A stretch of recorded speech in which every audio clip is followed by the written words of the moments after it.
नमस्कार, आप देख रहे हैं सीधा संवाद और मैं हूं आपके साथ आरेंद्र। बिहार में विधानसभा चुनाव की तारीखों का ऐलान तो नहीं हुआ है, लेकिन उससे पहले हर गुजरते दिन के साथ में सियासी पारा लगातार चढ़ता जा रहा है। क्या कुछ कोशिशें लगातार तमाम गठबंधन और पार्टियों की ओर से की जा रही है इस मुद्दे पर आज बात करने के लिए कि भाजपा की ओर से या एनडीए की ओर से क्या कुछ कोशिशें हैं, बिहार में किन मुद्दों के आधार पर जाएंगे चुनाव में, जनता के बीच में बात करने के लिए हमारे साथ में बिहार के भाजपा के बड़े नेता और केंद्रीय मंत्री राजीव प्रताप रूडी जी हैं। बहुत स्वागत है सर आपका हमारे साथ में। क्या सर बड़ी वजह आपको नजर आती है कि बिहार के इस बार के चुनाव पे न सिर्फ बिहार की बल्कि पूरे देश के परिदृश्य की नज़र लगी हुई है? देखिए, बिहार बहुत महत्वपूर्ण है। 11 करोड़ का राज्य, बहुत लोगों की निगाहें टिकी है और 69 वर्ष हो गए देश को आज़ाद हुए हुए, और जिसमें 50 वर्ष का शासनकाल अगर हम स्मरण करें बिहार में, तो पहला 25 वर्ष कांग्रेस के पास रहा है जी, और अगला 25 वर्ष मोटे तौर पर लालू प्रसाद यादव और नीतीश कुमार जी के पास रहा है। बीच में छोटी मोटी सरकारें बनी थी, लेकिन मूल रूप से बड़ा अंश इनके पास है।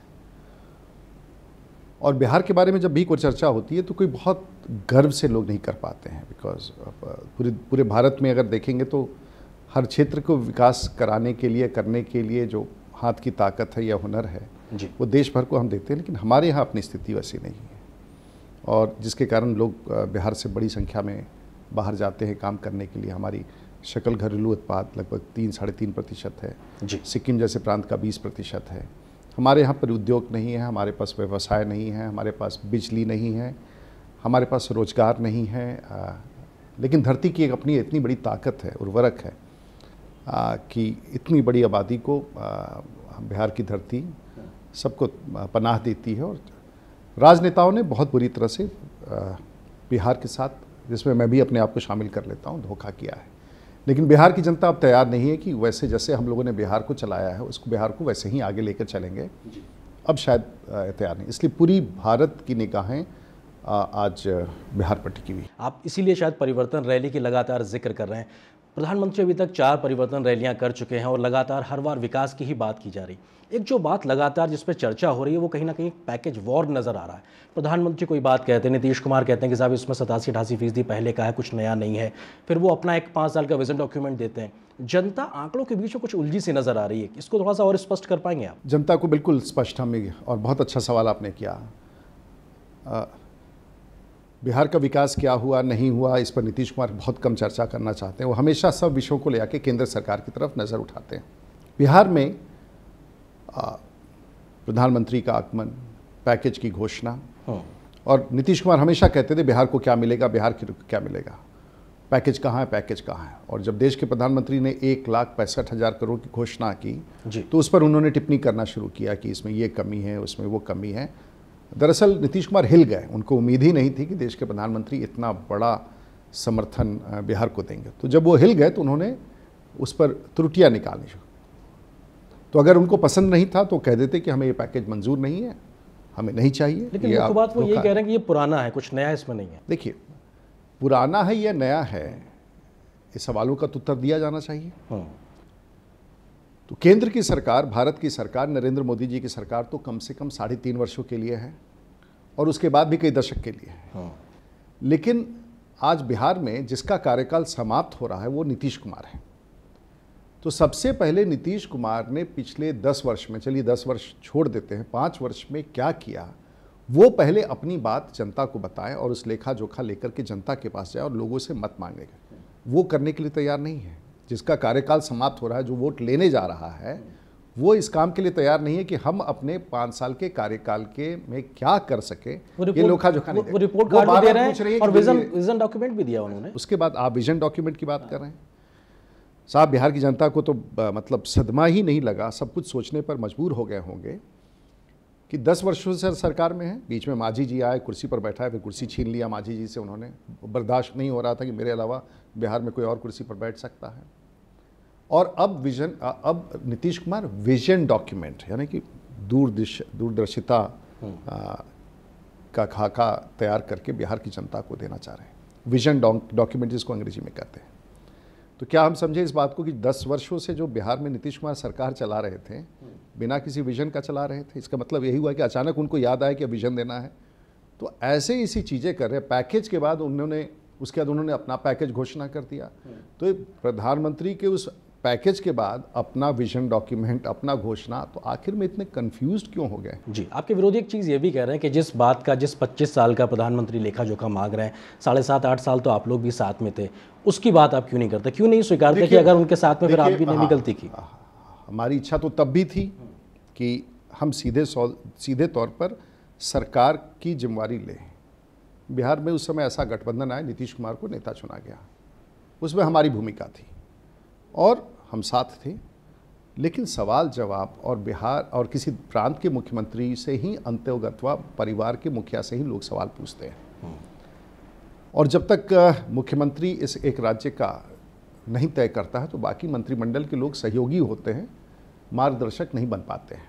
और इसीलिए आज हमने कहा कि इस व्यक्ति से अच्छा भला छुटकारा हुआ। 5 साल हम आगे सरकार में, जैसे देश में नरेंद्र मोदी जी की सरकार है, तो कोई शिवसेना से या जो हमारे सहयोगी दूसरे हैं रामविलास पासवान जी से नहीं पूछेगी कि आपने क्या कहा, वो सब ये पूछेंगे कि नरेंद्र मोदी जी की सरकार ने क्या किया। उसी प्रकार से बिहार में सब ये पूछेंगे कि नीतीश कुमार आपने क्या किया। जो साइड में रह करके जिन्होंने समर्थन किया उससे सवाल नहीं पूछे जा सकते। 5 साल तक बिहार में भी अब बीजेपी की सरकार रहेगी, उसके बाद से हम सीधे तौर पर उस उत्तर के लिए ठीक है, जवाब देखिए आप बात कर रहे हैं, लेकिन बिहार को हमेशा से राजनीतिक रूप से एक बड़ी प्रयोगशाला के तौर पर देखा गया, उसने सिद्ध करके भी दिखाया। 2014 के लोकसभा चुनाव के बाद से जिस प्रकार का सियासी गठजोड़ आपके विरोध में खड़ा हुआ है, वो इस प्रकार की खेमेबंदी या पेशबंदी कर रहा है कि लगता है कि 2014 के लोकसभा चुनाव के बाद में सबसे बड़ी टक्कर इस बार आपको मिलने जा रही, क्योंकि भाजपा विरोधी तमाम जो एक पूरा एक खेमा है वो तैयार होकर अब आपको यहाँ पे घेरने के लिए तैयार है। बड़ा अच्छा सवाल है। ग्रैंड अलायंस जिसका रूप आपने अभी जो रैली पटना में हुआ था उसमें आपने देखा। ग्रैंड अलायंस में कौन कौन थे? सबसे आगे लालू यादव, फिर नीतीश कुमार, फिर सोनिया गांधी, फिर उस ग्रैंड अलायंस में एनसीपी, समाजवादी पार्टी, ये था उनका ग्रैंड अलायंस। आज क्या स्थिति है? बिहार में नीतीश कुमार को मुख्यमंत्री की कुर्सी मिले, मुलायम सिंह यादव ने पहल की, लालू यादव मान गए, बहुत बिलखते रहे लेकिन मान गए। लालू यादव के वोटरों ने लगभग बगावत कर दी कि नीतीश कुमार को स्वीकार नहीं करेंगे, फिर भी मुख्यमंत्री के लिए मान गए। सबसे पहले एनसीपी 13 अगस्त को एनसीपी ने कहा कि इस महागठबंधन के साथ हम चल ही नहीं सकते, इसमें मुसलमानों का स्थान ही नहीं है, और एनसीपी उस घटक से निकल गई जो बड़ी एक समर्थन थी राष्ट्रीय पार्टी के रूप में। आज क्या हुआ? अभी की स्थिति में क्या हो रहा है? समाजवादी पार्टी जो पटना के रैली में गई थी उसने भी आज साथ छोड़ दिया। मुलायम सिंह यादव ने कहा कि इस महागठबंधन के साथ नहीं है, तो मूल बचे इनके साथ। इसके पहले क्या हुआ था? जीतन राम मांझी इनको छोड़ के चले गए इनके अहंकार के खिलाफ। रामविलास पासवान पहले ही जा चुके हैं, उपेंद्र कुशवाहा पहले ही जा चुके हैं, और नीतीश कुमार जी के जो सबसे बड़े शुभचिंतक थे ज्ञानू जी, वो छोड़ के चले गए। उनके साथ शकुनी चौधरी वो छोड़ के चले गए, बृषण पटेल वो छोड़ के चले गए, नरेंद्र सिंह जी वो छोड़ के चले गए। आप बिहार की राजनीति में जितने लोगों ने नीतीश कुमार का साथ दिया था, उनको खड़ा किया था, और बिहार में नीतीश जी का राजनीतिक नींव लालू यादव के विरोध में अपनी राजनीति स्थापित करके जंगल राज के खिलाफ उन्होंने किया था। और बिहार की राजनीति में जिस दिन नीतीश कुमार ने लालू प्रसाद यादव से हाथ मिला लिया, उसी दिन बिहार में तय हो गया कि बिहार में भारतीय जनता पार्टी और एनडीए की सरकार बनेगी, कोई ताकत रोक नहीं सकती। लेकिन आप जो सपा का जिक्र कर रहे हैं, एनसीपी का जिक्र कर रहे हैं, ये हर राजनीतिक व्यक्ति जानता है कि उनका वहाँ पे स्टेक कितना है। सबसे बड़े धुरंधरों के लिहाज से कहा जाए तो आप आरजेडी की बात कर सकते हैं, जेडीयू की बात कर सकते हैं, कांग्रेस भी उनके साथ में, तो कम से कम वो एक बड़ी चुनौती तो है। उसको नकार नहीं सकते आप कह रहे हैं। मैं इसलिए देखिए, पटना की रैली हुई, ये सब लोग आए। रघुवंश प्रसाद सिंह बिहार में आरजेडी के राष्ट्रीय उपाध्यक्ष है, उन्होंने क्या कहा अगला दिन? 70% भीड़ तो वैसे थी ही नहीं गांधी मैदान में। चुनाव के पहले जो भीड़ अगर हम तुलना करें तो जो भीड़ दिखी वो लगभग आधा, तो क्या मतलब 1/4 भी गांधी मैदान में लोग नहीं थे, उससे भी कम ही थे। रघुवंश प्रसाद सिंह ने क्या कहा कि 70% लोग जो आज आए थे ये राष्ट्रीय जनता दल के लोग थे, हमने अपनी ताकत दिखा दी। तो नीतीश कुमार जवाब दे कि जो लोग आए थे उसमें बचे हुए 30% कांग्रेस के साथ वही थे। तो अभी भी, और ये चुनाव पूरे बिहार की रैली थी। हमारी जो बड़ी रैली कल भागलपुर में हुई थी नरेंद्र मोदी, कभी बिहार में वैसी भीड़ लोगों ने देखा ही नहीं, और वो 30 विधानसभा क्षेत्रों के लिए, एक क्षेत्र के लिए रैली थी। जो हमारी रैली मुजफ्फरपुर में हुई, गया में हुई, सहरसा में हुई और भागलपुर में, आपको अंदाज़ा ही नहीं मिलेगा कि आखिर कितना जन सैलाब उमड़ के आया था देश के प्रधानमंत्री को सुनने के। ठीक है, राजनीतिक जानकार इस बात को कह रहे हैं कि रैलियों के मोर्चे पे आप लीड लेते नजर आ रहे हैं, लेकिन एक अलग बात है, ये लीड जो ये वाली आप राजनीतिक रैलियों की बात कर रहे हैं, लेकिन एक जगह पे आप कहीं पिछड़ते नजर आ रहे हैं, चेहरा नहीं दे पा रहे हैं। आप बिहार की जनता को ये नहीं बता पा रहे हैं कौन मुख्यमंत्री होगा। वो आप में भी एक मुख्यमंत्री का चेहरा देखती है, अन्य नेताओं में भी देखती है, क्योंकि विरोधी खेमा कह चुका है नीतीश कुमार। बहुत अच्छा सवाल है और ये बार बार पूछा जा रहा है। एक मुख्यमंत्री की घोषणा की आवश्यकता वहाँ होती है जहाँ विवाद होता है, इसलिए लालू प्रसाद नीतीश कुमार में भयंकर विवाद था। उसकी पंचायती मुलायम सिंह यादव ने की, कांग्रेस पार्टी ने की, इसलिए वहाँ मुख्यमंत्री की घोषणा हुई क्योंकि वहाँ विवाद था। भारतीय जनता पार्टी और एनडीए में क्या है, हमारे यहाँ कोई विवाद नहीं। सर ये परसेप्शन यहाँ नहीं, परसेप्शन नहीं, यहाँ लक्ष्य क्या है, एक बात फिर समझने की कोशिश कीजिए। वहाँ नीतीश कुमार लालू यादव के यहाँ लक्ष्य है सत्ता में आने का, मुख्यमंत्री की कुर्सी पाने का। हमारा यहाँ लक्ष्य क्या है, एनडीए और बीजेपी का लक्ष्य है कि बिहार में इन दोनों के शासन से, कांग्रेस के शासन से बिहार को मुक्त कराना, ये हमारा लक्ष्य है। और इस लक्ष्य के लिए हर पार्टी कोई भी कुर्बानी करने के लिए तैयार है। इसलिए विषय ही नहीं विवाद का, विवाद है कि बिहार के धरती से इनको हटाइए और एक बिहार के विकास के लिए एक स्वच्छ शासन लाने का ही हमारा एजेंडा है। और जहाँ ये एजेंडा होगा वहाँ कहीं कोई कठिनाई है ही नहीं। इसलिए हमारा नेता कौन हो ये विषय ही नहीं है। सबसे पहले तो ये जो लोग बिहार पर जो अपने लालू यादव बैकवर्ड फॉरवर्ड की पॉलिटिक्स पर 15 साल राज कर गए, ये बात दूसरी है कि एक राज्य का मुख्यमंत्री जेल चला जाता है और फिर भी वहाँ का नेता बना हुआ है। लोकतंत्र का कमाल है, पत्नी को मुख्यमंत्री बना देता है और जिसके खिलाफ दूसरा व्यक्ति ने अपनी राजनीतिक नींव रखी है उसको अपना नेता मानता है, उस दिन वो भी डूब जाता है। तो ये इस पूरे वातावरण में, और सोनिया गांधी लालू यादव को प्रशंसा करती है कि इससे बड़ा प्रशासक नहीं है, शासक कोई नहीं हुआ है जो जेल में जो उसको सजा हो चुका होता है। ठीक है, उनकी कमियों खामियों के आप लगातार उजागर कर रहे हैं, लेकिन जंगल राज पार्ट 2 और मंडल पार्ट 2 की जो बात चल रही, इसके हम जवाब को लेने के लिए आपसे आएंगे, लेकिन एक छोटे से ब्रेक के लिए रुकते हैं। लेकिन ब्रेक के उस पार सीधा संवाद में राजीव प्रताप रूडी से यह चर्चा जारी रहेगी।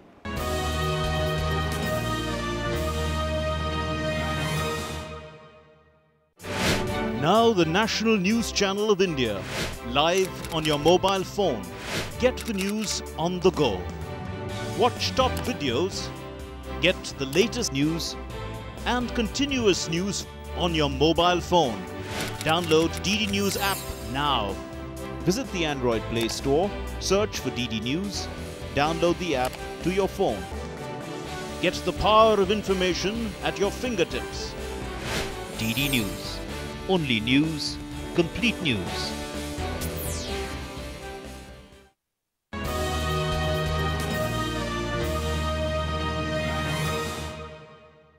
इस छोटे से ब्रेक के बाद आप सभी का स्वागत है। आप देख रहे हैं सीधा संवाद और आज हमारे साथ बात करने के लिए भाजपा के बिहार से बड़े नेता और केंद्रीय मंत्री राजीव प्रताप रूडी इस वक्त हमारे साथ मौजूद हैं। राजीव जी, ये जो बात कही जा रही है, प्रधानमंत्री ने खुद कहा कि साहब अगर इस प्रकार से महागठबंधन सत्ता में आता है तो जंगल राज पार्ट 2 हो जाएगा। लालू प्रसाद यादव कहते हैं कि एक तरीके से सोशल इंजीनियरिंग में जो मंडल था वो मंडल पार्ट 2 होगा। कैसे इन दोनों चीजों के बीच में, विकास बनाम जातीयता के बीच में कैसे जनता को समझाएंगे? जैसा कि मैं कह रहा था, कांग्रेस ने 25 साल शासन किया सांप्रदायिकता के नाम पर, सेकुलरवाद के नाम पर। उन्होंने कहा कि मुसलमानों को ये फलाना करेंगे, ढिमका करेंगे, उस राजनीति को कर करके डरा करके उनकी वोट बैंक की राजनीति। लालू यादव ने मंडल कमीशन पर बैकवर्ड फॉरवर्ड की राजनीति करके अपना वोट रोटी सेका। नीतीश कुमार ने क्या किया? ये सब लोगों ने तो पाप किया ही, किस प्रकार से बिहार के राजनीति को खराब किया। नीतीश कुमार ने सबसे बड़ा पाप किया और वो पाप यह था कि अभी तक हम लोग पिछड़ा और के साथ लड़ाई, उन्होंने पिछड़ा को भी बांट दिया अति पिछड़ा में। नीतीश कुमार ने वोट की राजनीति देखी कहाँ तक लोग जाते हैं। फिर उन्होंने दलितों को भी बांट दिया महादलित में। इसीलिए आपने मांझी जी का साथ लिया? नहीं, उन्होंने सुनिए ना, हम बता रहे हैं, मुसलमानों को भी बांट दिया, फॉरवर्ड और बैकवर्ड, पसमंदा मुसलमान और क्या। नीतीश कुमार ने तीसरा फेज किया। अब मुझे लगता है कि अब शायद समाज को इससे ज़्यादा बांटने की गुंजाइश नहीं है। नहीं तो अगर इन नेताओं का बस चले तो घर घर को बांट दे वोट करने के लिए। बिहार को 3 लोगों ने तितर बितर कर ही दिया 50 साल में। अब ये घर घर को बांटते हैं और ये जो साजिश है ना, नीतीश कुमार लालू यादव की दोस्ती बिहार को तो माने किसी सूरत में बिहार की जनता स्वीकार कर, आप जो बात कह रहे हैं, इसलिए सत्ता के लोभ हमने इन सब लोगों को एकत्र की, भाजपा को रोको, नरेंद्र मोदी को रोको, बिहार में एनडीए का शासन रोको। बिहार की जनता अब स्वीकार लेकिन नहीं करेगी। ये इस चीज़ को आप ज़मीन पर कैसे उतार पाएंगे, क्योंकि जातीयता की बात की जाए या धार्मिक ध्रुवीकरण की बात की जाए, ये बिहार की मैं आपको बता दूं, सच्चाई रही है। आप विकास की बात बस लगातार कर अब रहे ये हैं। बता देते इसमें फ़र्क कहाँ है। आपने भी शायद नहीं देखा होगा कि जो मुजफ्फरपुर की रैली थी भारतीय जनता पार्टी की, जो गया की रैली थी, जो सहरसा की रैली थी और भागलपुर की रैली थी, शाहनवाज हुसैन हमारे मित्र हैं, उन लोगों ने मिल करके भारतीय जनता पार्टी की टीम ने किया था। इस भीड़ को देखने के बाद, नरेंद्र मोदी जी के आगमन के बाद देश के प्रधानमंत्री ने बिहार का एजेंडा सेट कर दिया है कि आज नीतीश कुमार और लालू यादव भी विकास की बोली बोल रहे हैं। आज बिहार में एजेंडा एक है, बिहार के विकास का। इसलिए अब कोई बचा नहीं है। अब जिसको बिहार में बात करना पड़ेगा, विकास की बात करनी पड़ेगी।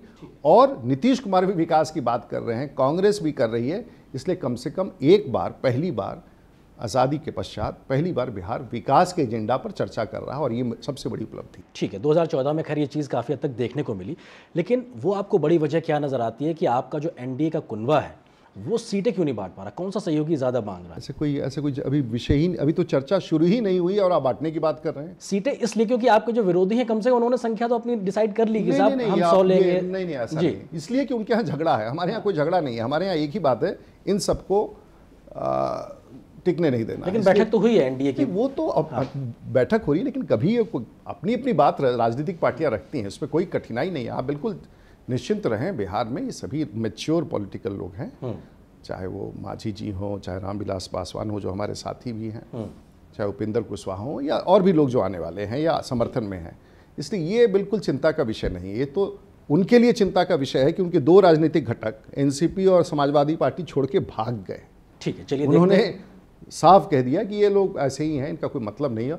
और दरअसल समाजवादी पार्टी तो मैं जानता हूं कि पटना में रैली के बाद जब उनके प्रतिनिधि आए, उन्होंने जो वहां का माहौल देखा और जिस तरह से नरेंद्र मोदी जी के रैली में जिस तरह से भीड़ उमड़ के आ रही है, जो एक जन समर्थन नौजवानों का दिख रहा है, क्योंकि अब हमारी सरकार किसानों के लिए, गरीबों के लिए, मजदूरों के लिए, नौजवानों के लिए, अल्पसंख्यकों के लिए, महिलाओं के लिए, ट्राइबल्स के लिए काम कर रही है। इसमें कहीं कोई गुंजाइश नहीं, चाहे भारत की सरकार हो या बिहार की सरकार हो।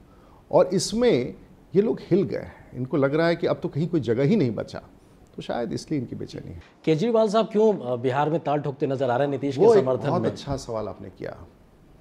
कई बार अपने घर में जब मैं दिल्ली में रहता तो चर्चा सुनता था कि साहब ये आदमी तो कमाल है साहब, ये आज केजरीवाल तो साहब गजब का चीज़ है, और इंडिया गेट पर सो जाता है, रेल भवन के बाहर सो जाता है, मारुति गाड़ी से आता है और बस दिल्ली का कायाकल्प कर देगा और आने वाले दिनों में देश का कायाकल्प कर देगा। दिल्ली की जनता ने कही वाह वाह वाह वाह, ऐसा तो कमाल आदमी नहीं आया।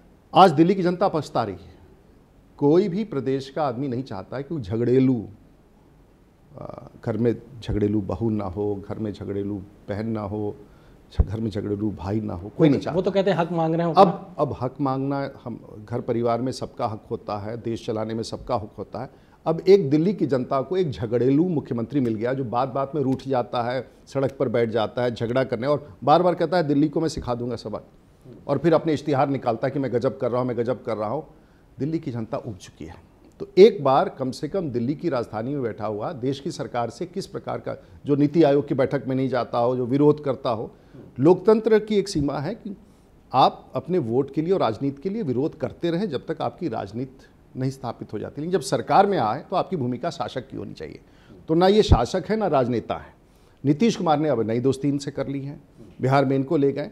तो बिहार, और लगातार वो केंद्र में नरेंद्र मोदी जी के खिलाफ पहले भी बोलते थे, बहुत गुस्से में बोलते थे कि भाई इनका मुझे समर्थन नहीं चाहिए, मुझे ये नहीं चाहिए, नफरत। नीतीश कुमार, एक तो बिहार के मुख्यमंत्री नीतीश कुमार, अंग्रेजी में जिसको कहते हैं ना रिपोजिटरी ऑफ विजडम, सब ज्ञान का भंडार उसी व्यक्ति में है। मतलब अगर दूसरा कोई बोले तो कोई ज्ञान नहीं है, लेकिन नीतीश कुमार बोले तो ज्ञान के भंडार के एक बड़े चित्र हैं, मतलब उनसे बड़ा नहीं। अब अचानक ये पूरी स्थिति बदलती जा रही है। उनको लगने लगा है कि भाई बिहार में तो अब बिहार में कोई झगड़ेलू, बिहार की जनता कोई झगड़ेलू मुख्यमंत्री नहीं चाहता। वो बार बार नरेंद्र मोदी जी पर टिप्पणी करते हैं। ठीक है, तो अब बिहार की जनता कम से कम बिहार के रास्ते में केजरीवाल की तरह बिहार में भी एक झगड़ेलू मुख्यमंत्री आया है जिसका चेहरा, चिल्लाना, अभी समस्तीपुर में उन्होंने लोगों को जिससा डांट, और उनका डीएनए तो गड़बड़ हो गया नीतीश जी का। हम तो बहुत बढ़िया। मैं इस सवाल पे आ रहा हूँ कि आपको लगता है कि जो डीएनए वाला जो विवाद हुआ थोड़ा सा आपके खिलाफ गया, कम से कम जिस तरीके का एक परसेप्शन बना, ये लगा कि भाजपा के खिलाफ? बिहार के लोगों को तो बिल्कुल अब एक बात समझ में आ गया है कि सचमुच किसी का डीएनए गड़बड़ हो गया। पहले तो थोड़ा बहुत गुंजाइश भी था कि जब वो आस्ते आस्ते धीरे धीरे बोलते, लेकिन समस्तीपुर में जिस प्रकार से वो लोगों पर चिल्लाने लगे, बंद कर देंगे, जेल में उठा के भेज देंगे, 2 दिन के बाद चुनाव की घोषणा होनी है, तुम लोग ऐसा व्यवहार, तो लालू यादव का डीएनए का प्रभाव नीतीश कुमार के डीएनए पर पूरी तरह से दिख रहा है। और बिहार की जनता ऐसा गड़बड़ डीएनए लेकर के आगे की राजनीति नहीं सोच सकती है, ये तो अब तय हो गया। ये तो हम लोगों ने देख लिया कि पूरा प्रभाव लालू यादव के डीएनए का नीतीश कुमार पर डीएनए पर दिख रहा है। आप अभी भी उस डीएनए वाली बातों को आप आगे बढ़ाते नजर आ रहे हैं। मैं एक और सवाल पे आऊंगा। इसका डीएनए तो सचमुच हम भी सोचते थे कि शुरू में हमने सोचा, लेकिन अब तो हम एकदम कन्विंस्ड हैं, ठीक है, कि एक का तो डीएनए बिल्कुल ही खराब हो गया है और उसका बहुत इमीडिएट इम्पैक्ट हुआ उनके बोलने में, चलने में, बेचैनी में, चिल्लाने में, लालू यादव की तरफ बोलने में, तो यहाँ तो गड़बड़ हो गया। ठीक है, मैं एक और सवाल पे आता हूँ। 2014 में भाजपा या कहा जाए एनडीए को जो एक तरीके से बहुमत मिला, उसमें एक बड़ी चीज़ थी सोशल मीडिया का रोल, या कहा जाए कम्युनिकेशन चैनल से संवाद के तमाम माध्यम आप लोगों ने खोले। नीतीश कुमार भी वही करते नजर आ रहे हैं। आपको लगता है कि बदले प्रदेश में ये बड़ी चुनौती है आपके लिए? वो एक कहावत है, मैं भूल रहा हूँ, कि नकल में भी अकल चाहिए, कुछ ऐसा ही बचपन में लोग कहते थे। अब उनको शौक हो गया है, अब ट्विटर, अंग्रेजी मॉडर्न फेस अपना करना शुरू किए। अब बीच में उन्होंने ट्विटर कर दिया, अंग्रेजी में कर दिया, पता नहीं पढ़ते भी हैं कि नहीं पढ़ते हैं, या जो लोगों को अभी लेके आए हैं ट्विटर अकाउंट चलाने के लिए, बच्चे होंगे छोटे मोटे, वो लोग अपनी समझ से। अब उन्होंने लालू यादव को सांप कह दिया, अपने आप को चंदन कह दिया, अब ट्विटर अकाउंट में फंस गए वो। अब नीतीश जी, लालू यादव के साथ ट्विटर अकाउंट कैसे चलेगा? नीतीश जी का ट्विटर अकाउंट अकेले चल सकता था, लेकिन लालू यादव के साथ जॉइंट उनका जब माहौल आ गया तो उसमें ट्विटर के, अब वो मॉडर्न फेस और कोई नोटिस ले नहीं रहा है। बिहार को उन्होंने ऐसे ही बहुत दुर्भाग्यपूर्ण स्थिति में रहा है। नीतीश कुमार को पॉलिटिकली अब कोई सीरियसली लालू यादव के दोस्ती के बाद लेता ही नहीं है। मतलब वो जितना भी चेहरा बना ले, धीरे धीरे बोले, लेकिन अब पॉलिटिकल सीरियसनेस नीतीश कुमार का बिहार के राजनीति में ही नहीं, देश के राजनीति में अब समाप्त हो गया है। हम सब लोग अब भाजपा के बारे में आप लोग हमेशा से एक टैगलाइन रही है, पार्टी विद द डिफरेंस के लिहाज से एक अलग राजनीति की आप लोग बात करते हैं। क्या वो बड़ी वजह है कि आपके जो विरोधी दलों से जो भी नेता छिटकता है, आपके या आपके कुनवे के किसी अन्य सहयोगी के आसपास आता नजर आता है? ये काफी लंबे समय से मांझी जी से लेकर सबका एक उदाहरण देखने को मिल रहा है। देखिए, मांझी जी तो बड़े जबरदस्त व्यक्ति हैं और उनके पॉलिटिकल सोच में रामविलास जी बहुत ज़बरदस्त व्यक्ति है, उपेंद्र कुशवाहा, आप सब लोग नहीं पहचानते हैं नेताओं को। ये लोग हैं जो बिहार को सींचा है अपने खून से, ये लोग हैं आज भी बिहार की जनता के साथ हैं, और ये लोग हैं जो बिहार को नया दिशा देंगे। और इसलिए उनको लगा कि इस गलत व्यक्ति के साथ, ये लालू नीतीश के साथ हम नहीं रह सकते हैं, और इसलिए उन्होंने कहा कि भारतीय जनता पार्टी, देश में एक माहौल है, एक पार्टी ऐसी है जो विकास की बात करती है, चाहे वो जीतन राम मांझी हों, चाहे वो नरेंद्र सिंह जी हों, चाहे वो शकुनी चौधरी हों, या चाहे वो भीषण पटेल हों, चाहे वो उस पार्टी में आज सुने रघुनाथ झा जी भी चले आए, जिसको लग, अब स्वाभाविक तौर से वहाँ सब लोगों ने देख लिया। एक तो चुनाव के पहले ये तो साफ हो जाता है ना कि किसके साथ हम लड़ेंगे चुनाव जीतेंगे, किसके साथ लड़ेंगे चुनाव हारेंगे। तो अब बिहार में सब लोग जो चुनाव लड़ना चाहते हैं जी, वो समझ गए हैं कि यहाँ इस नाव पर डूबोगे, चढ़ोगे तो डूबना ही डूबना। ठीक है, जीतने के लिए लोग आपके पास आ रहे हैं, लेकिन उसमें अब पॉलिटिकल प्रोसेस है, इसमें चलता है, लेकिन जो हमारे सिद्धांत के साथ, मूल सिद्धांत के साथ, जिसमें गरीब, किसान, मजदूर, नौजवान, बेरोजगार, ये सब रहेगा, इस रेसिपी के साथ जो आएगा। आपने मेरे पहले सवाल के जवाब में बहुत सी बिहार की जो मूलभूत समस्याएं हैं वो गिनाई थी, चाहे जो बिल्कुल बेसिक जो चीज़ें थी। अगर आपकी सरकार, एनडीए की सरकार आती तो कम से कम वो युवा जो वोटिंग परसेंटेज के लिहाज से लगभग 40 से कम उम्र में देखें तो लगभग 63% के आसपास है, वो महिलाएं जो वोटिंग परसेंटेज में बढ़ चढ़ के हिस्सा लेती हैं, क्या वो चीज़ आप दे देंगे जो आज तक बिहार को नहीं मिली है? देखिए, दरअसल पूछिए तो बिहार को तो, बेचारे बिहार को तो कुछ नहीं मिला अभी तक, नेतृत्व ही नहीं मिला। हम लोगों ने खूब बुड़बक बनाया बिहार की जनता को, सब लोगों ने मिलकर बनाया है, सत्ता ही ओपोजिशन रहा है, जात के नाम पर पेट भरने का, सब लोगों ने अपने घर खानदान की राजनीति की है। नीतीश कुमार के पार्टी में तो खैर वो तो अब अकेले हैं बेचारे, अब नहीं। लालू यादव को देख लीजिए, पूरा खानदान लगा हुआ है पॉलिटिक्स करने में, खुद जेल चले जाते हैं, पत्नी को मुख्यमंत्री की कुर्सी पर बैठा देते हैं, छपड़ा में मेरे खिलाफ चुनाव लड़ती हैं, बेचारी हार जाती हैं, बाल बच्चा सब लोगों को, परिवार को लेकर के। कांग्रेस के बाद परिवारवाद का स्वरूप है तो वहाँ देखिए। तो मुझे नहीं लगता है कि वहाँ लोगों में अब किसी प्रकार की, हाँ एक जात का समीकरण है उसमें कुछ कर ले, लेकिन आज उनके भी समाज के लोग बिल्कुल तैयार हैं और मुझे लगता है कि लालू जी के प्रति अब बहुत विश्वास नहीं है। और एक और बिहार की राजनीति में, अगर जिस समाज से नीतीश कुमार आते हैं, मैं छपरा से आता हूँ, जिस बड़ी संख्या में नीतीश कुमार के समाज के लोगों की हत्या बिहार के राजनीति में एक समाज जिस लालू जी आते हैं जो की गई है, हमको लगता है नीतीश कुमार को तो छपरा में आकर के बहुत सारे ऐसे सवालों का उत्तर देना होगा। ठीक है। और जो जिस हत्या के खिलाफ उन्होंने धरना प्रदर्शन किया, आज उस हत्यारे के साथ बिहार में दोस्ती लड़ा रहे हैं। नीतीश कुमार जी का अब समय खत्म। ठीक है, सवाल बहुत से उस वक्त is gone, is good for over, is over now. ठीक है, सवाल बहुत से हैं जिनका जवाब न सिर्फ आपको, आपके गठबंधन को, बल्कि आपके विरोधियों के गठबंधन को भी देना है। और शायद सबसे बेहतर जवाब बिहार की जनता को ही पता है कि आखिर उसने अपने मन में क्या सोचा है और आने वाले समय में क्या वो करती है, क्या वो आपके परिवर्तन पे मुहर लगाएगी। हाँ, ये देखना होगा परिवर्तन पे मुहर लगाएगी या इस तरीके से मन बना लिया है। चलिए देखते हैं आपके वादों में कितनी चीजें निकल के आती हैं। बहुत शुक्रिया राजीव जी हमसे बातचीत करने के लिए। तो सीधा संवाद में आज हम बात कर रहे थे राजीव प्रताप रूडी से, और कोशिश ये थी कि आखिर आने वाले समय में बिहार के विधानसभा चुनाव में किस नीति और नीतियों के आधार पर भाजपा या एनडीए जनता के बीच जाएगी, और क्या वो कोशिश है जिसके आधार पर वो चाहते हैं कि जनता उनको चुने। फिलहाल आज के इस कार्यक्रम में इतना ही, लेकिन डीडी न्यूज़ पर खबरों का सफर लगातार जारी रहेगा। नमस्कार।